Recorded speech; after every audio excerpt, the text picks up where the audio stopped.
What's up guys, so today I want to talk about the Thorn. I didn't want to do a review yesterday because I didn't feel like I had enough time with it in order to give you guys a really good opinion on it, but after a little while I think I have some stuff to say about it, so let's get down into it.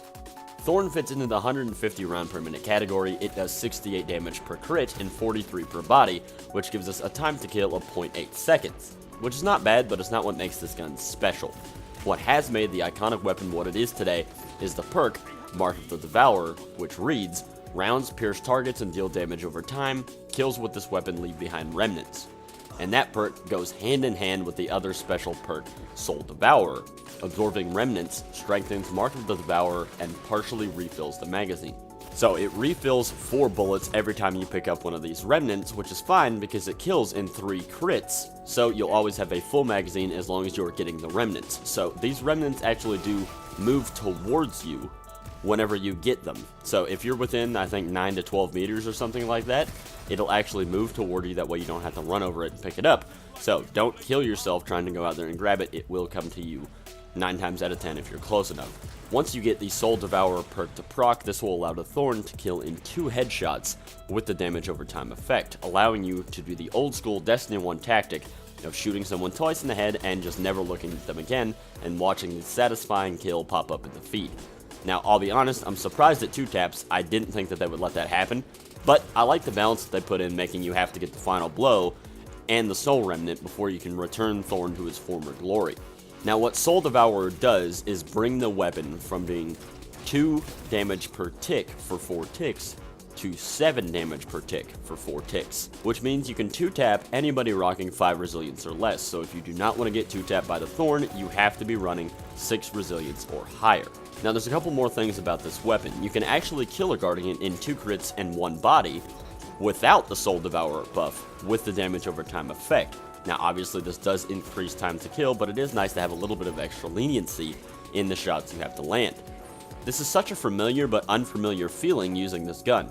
On one hand, it's still Thorn, and it is so much fun to use, but at the same time, something feels off about how the gun handles, at least here on PS4. Now on PC, I'm sure it's a totally different story, but I can't speak for that myself. Basically, it feels like instead of having a completely vertical recoil, which if you look on Destiny Item Manager and in the database, it's supposed to have a recoil direction of 100, similar to the Criminal's Dagger, so it should be completely vertical. But it feels like it kicks you off center, and it looks like it's kicking to the right, but I didn't shoot at a wall to see if this was just animation, or if it was actually pulling your bullets to the right. It did make me miss more shots than I thought it was going to. I'm used to having a perfect balance Thorn like we had back in Destiny 1.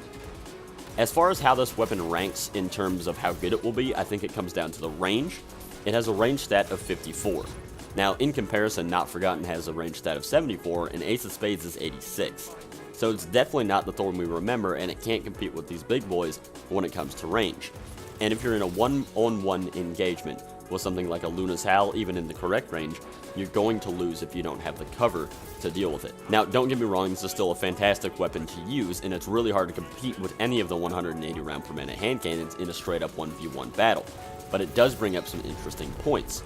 You need to be using this weapon less full-on aggression and more tactics. You need to be peak shotting with this and allowing the damage over time to take its effect until you get Soul Devourer, when you can actually be aggressive, 2-tap somebody and move on to your next target, hopefully without getting shot yourself. So you're going to have to play with your cover. I don't see this thing completely taking over the competitive playlist, but it might be worth having one person use this while you're playing and seeing if you can be a thorn in the side of your opponents. It may turn out that having somebody dealing damage over time effects to your enemy guardians might be super beneficial for you, like we've seen people do with the Monarch. So all in all, a really fun weapon with a certain feel to it that only the Thorn can give you. Now, as far as PvE goes, this weapon just doesn't have the range that other hand cannons do to make this gun worth it, at least in my opinion, especially if it's going to take up my exotic slot. Now, don't get me wrong, you can have fun with it, but I think there are better options for you, definitely, that you can use. That's all I have for you today, guys. I hope this video helped you out. Leave me a comment underneath this video on how you feel about the Thorn. Like this video, it really does help me out a lot. Subscribe to the channel for future Destiny content. And with that, guys, I'll see you in the next video. Have a good one.